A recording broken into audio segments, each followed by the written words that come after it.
Do you care about age? Do you think about, like, oh, I'm going to be 90? Does that matter to you? I don't think about it.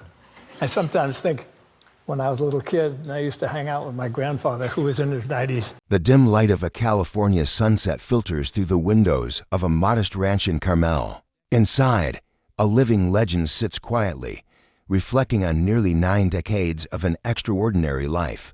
Clint Eastwood, the man who became the very definition of American cinema, has something to say. And what he's finally revealing will change how we see everything he's built. For years, Hollywood insiders whispered about what drives this enigmatic figure. The taciturn cowboy who became a director. The action hero who transformed into an artist. The tough guy who hides a philosopher's heart.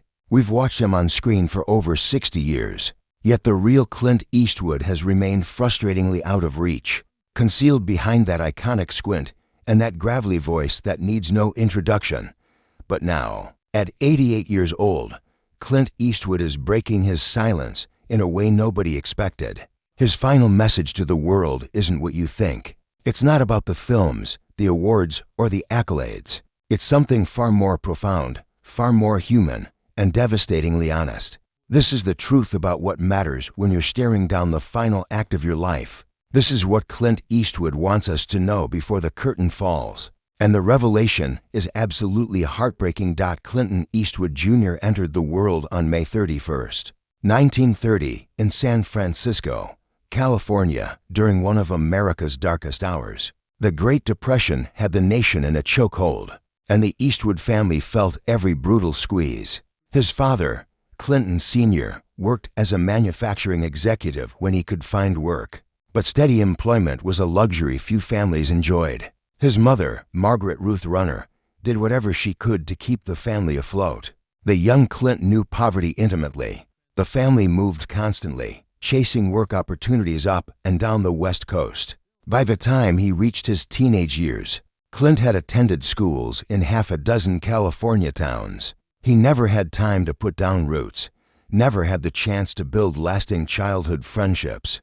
This nomadic existence shaped something fundamental in him. He learned to be self-reliant, to keep his emotions guarded, to never depend too heavily on anyone or anything. He wasn't a natural student. School bored him, and the constant moving made it impossible to care about academics. Clint was tall for his age, physical, more interested in working with his hands than sitting in classrooms. During high school in Oakland, he took jobs as a hay baler, logger, and firefighter. These weren't summer jobs for extra spending money. This was survival. This was helping his family eat. Something else was brewing inside him, though. On those rare occasions when his family had a few coins to spare, they'd go to the movies. In those darkened theaters, watching larger-than-life figures on the silver screen, Clint felt something stir. He watched James Dean, Gary Cooper, John Wayne. He studied their movements, their presence, the way they could command attention with the slightest gesture. After graduating high school in 1948, Clint drifted. He worked in a steel mill in Seattle. He got drafted into the Army during the Korean War, though he never saw combat. Instead, he was stationed at Fort Ord in California as a swimming instructor. It was during a military plane flight in 1951 that Clint came face to face with death. For the first time, the aircraft he was riding in developed mechanical problems and was forced to make an emergency water landing in the Pacific Ocean. Clint and the pilot had to swim miles through freezing water to reach shore. That brush with mortality planted something deep in his consciousness. Life was precious, life was short, and life shouldn't be wasted. After his military service ended in 1953, Clint enrolled at Los Angeles City College on the GI Bill, supposedly to study business. But he wasn't there for economics classes. He was there because Los Angeles meant Hollywood, and Hollywood meant possibility. Clint's entry into acting wasn't dramatic or destined. It was almost accidental. A friend who worked at Universal Studios got him a screen test in 1954. The studio signed him to a contract paying $75 a week. It wasn't glamorous. He wasn't a star. He was a contract player. The kind of unknown face who shows up in the background of B-movies and uncredited bit parts. Universal dropped him after 18 months. They said he talked too slow, his Adam's apple was too prominent, and he had a chipped tooth. The rejection stung, but Clint kept grinding. He took television roles. He appeared in everything from Navy Log to Highway Patrol to Death Valley Days. Bit parts, one-liners, blink and you'd miss him. Then came 1959 and Rawhide. The CBS. Western needed a young, rugged actor to play Trail Scout Rowdy Yates. Clint got the part, and for 7 years, he rode alongside cattle drives into America's living rooms every week. Rawhide made him recognizable. It made him employable, but it didn't make him a star. That transformation happened in the most unlikely place imaginable, Italy. Director Sergio Leone needed a lead for a low-budget Western he was shooting in Spain in 1964. He couldn't afford established American stars, so he took a chance on the guy from that TV cowboy show. A fistful of dollars paid Clint $15,000. The shoot was chaotic, the budget was microscopic, and nobody expected anything special. The film exploded. Leon's operatic violence and Clint's minimalist performance created something entirely new. The man with no name became an icon. Clint returned for a few dollars more, and the good, the bad, and the ugly, cementing his status as an international sensation. Those films weren't just successful. They redefined what a Western could be. Hollywood finally noticed. In 1968, Clint starred in Coogan's Bluff, his first American hit after the spaghetti Western trilogy. Then came Where Eagles Dare and Paint Your Wagon. But it was 1971's Dirty Harry that made Clint Eastwood a genuine American cultural phenomenon. Harry Callahan and his point for Magnum became shorthand for righteous violence, and frontier justice transplanted to modern San Francisco. The films poured out. The Outlaw Josie Wales, Every Which Way But Loose, Escape from Alcatraz. Clint became one of the most bankable stars in the world, commanding enormous paychecks and wielding unprecedented control over his projects. He started directing in 1971 with Play Misty for Me, proving he had vision behind the camera to match his presence in front of it. By the 1980s, Clint Eastwood was Hollywood royalty. He'd been elected mayor of Carmel by the Sea in 1986, served his term, and returned to filmmaking even more respected. He was married to model Maggie Johnson, though the marriage was complicated by Clint's numerous affairs and children with multiple women. The public knew him as the strong, silent type who let his work speak for itself. But beneath the success and the swagger, something was shifting. The relentless drive that propelled him to the top was beginning to show its costs. Success has a price, and Clint Eastwood paid it in ways the public never saw. Behind the granite facade of Hollywood's toughest leading man was a personal life in constant turmoil. His marriage to Maggie Johnson, which began in 1953, was a facade for years before their legal separation in 1978 and divorce in 1984. The reason was simple and devastating. Clint couldn't stop having affairs. The infidelities produced children. Lots of children. Clint has 8 known children with 6 different women, a fact that became public knowledge in drips and drops over decades. There was Laurie, born in 1954 to a woman whose identity Clint kept secret for years. Kimber, born in 1964 during his marriage to Maggie, the result of an affair with dancer Roxanne Tunis.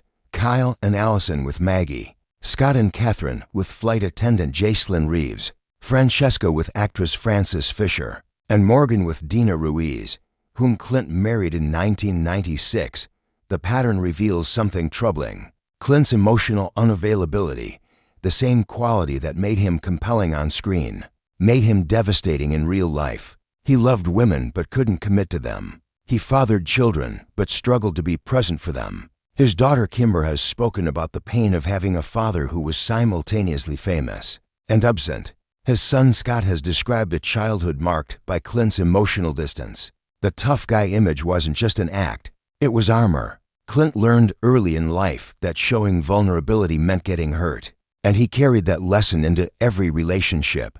He worked constantly, using film projects as an excuse to avoid confronting the messy complexity of family life. When marriages ended, he moved on quickly, already involved with the next woman before the current relationship officially concluded. Professionally, Clint faced challenges too. The 1990s brought critical and commercial failures that shook his confidence. The Rookie bombed. Pink Cadillac was forgotten immediately. City Heat was a disaster. For the first time in decades, Clint Eastwood wasn't automatically a box office draw. Younger action stars were eating his lunch, and Hollywood whispered that maybe the old cowboy's time had passed. Then came Unforgiven in 1992.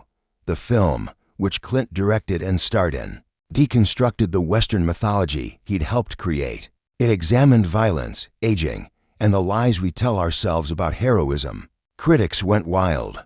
The film won 4 Academy Awards, including Best Picture and Best Director for Clint. At 62, he'd proved the doubters wrong and reinvented himself yet again. But personal demons don't care about Oscar gold. Clint's relationship with Frances Fisher ended badly in the mid-1990s, leaving their daughter Francesca caught in the middle.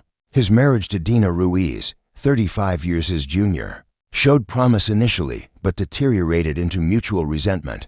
Dina later revealed that Clint's emotional coldness made the marriage unbearable. They separated in 2013 and divorced in 2014, with Dina citing irreconcilable differences that really meant she couldn't live with a man who treated silence as a virtue. Health scares added to the burden. In his 70s, Clint faced the reality that his body, which had been indestructible for so long, was finally showing weakness. Minor surgeries, persistent aches, the realization that time was no longer something he could outrun or outwork. The most heartbreaking challenge, though, was watching friends and colleagues die. Directors, actors, collaborators who'd been there from the beginning. Each funeral was a reminder of his own mortality. Each eulogy a preview of what people might say about him when his time came. So what is Clint Eastwood's final message to the world? What truth is he finally ready to share at 88 years old?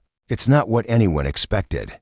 It's not a confession about a secret film project or a hidden romance. It's something far more profound and achingly human. In recent interviews and conversations with close friends that have leaked to the press, Clint has admitted something that goes against everything his public persona represents. He regrets the loneliness. He regrets the emotional walls. He regrets choosing work over people, films over family, isolation over intimacy. The man who made a career out of playing solitary figures who need nobody has admitted that solitude is actually a prison he built for himself. Brick by brick, choice by choice. Clint recently told a friend that his greatest achievement isn't any of his films, not even the Academy Award winners. It's not the box office numbers or the critical acclaim. His greatest achievement, he said, is his children. And his greatest failure is not being present enough for them when they needed him most. For a man who built his identity on strength and self-reliance, this admission represents a complete dismantling of the armor. He's spoken about how he wishes he'd been braver in his personal life, not his professional life. He wishes he'd risked emotional honesty instead of hiding behind the strong, silent archetype. He wishes he'd told people he loved them more often, asked for help when he needed it, admitted when he was scared or uncertain or overwhelmed. At 88, Clint Eastwood is still working. He directed The Mule in 2018 and Cry Macho in 2021. But he's working differently now. He's surrounding himself with family. He's reaching out to estranged children and trying to build bridges he burned decades ago. He's learning, finally, that connection matters more than legacy. That being known is less important than being loved. His message to the world is simple but revolutionary coming from him. Don't make his mistakes. Don't sacrifice relationships for ambition. Don't confuse strength with emotional unavailability. Don't wait until you're staring down your final years to realize that the people around you mattered more than the work you produced. Clint Eastwood's story is a masterclass in American mythology and human frailty. He achieved everything our culture tells us to pursue: fame, wealth, critical respect, artistic achievement, power, influence. And yet, in his own estimation, he failed at the things that actually matter. There's something deeply moving about watching a legend crack open the facade and show us the wounds underneath. Clint's emotional revelation reminds us that vulnerability isn't weakness, connection isn't optional, and the strong, Silent type is often just a scared person who never learned how to ask for help. We've spent decades watching Clint Eastwood on screen, but we're only now seeing the real man. And he's asking us to learn from his mistakes, to value what he neglected, to be brave in ways he wasn't. What's your favorite Clint Eastwood moment, either on screen or in his incredible life journey? Share it in the comments below. Let's celebrate the legend while acknowledging the man behind it. Don't forget to subscribe for more untold stories about Hollywood's biggest icons. Next time, we're revealing the shocking truth about another legend's final years. You won't want to miss it.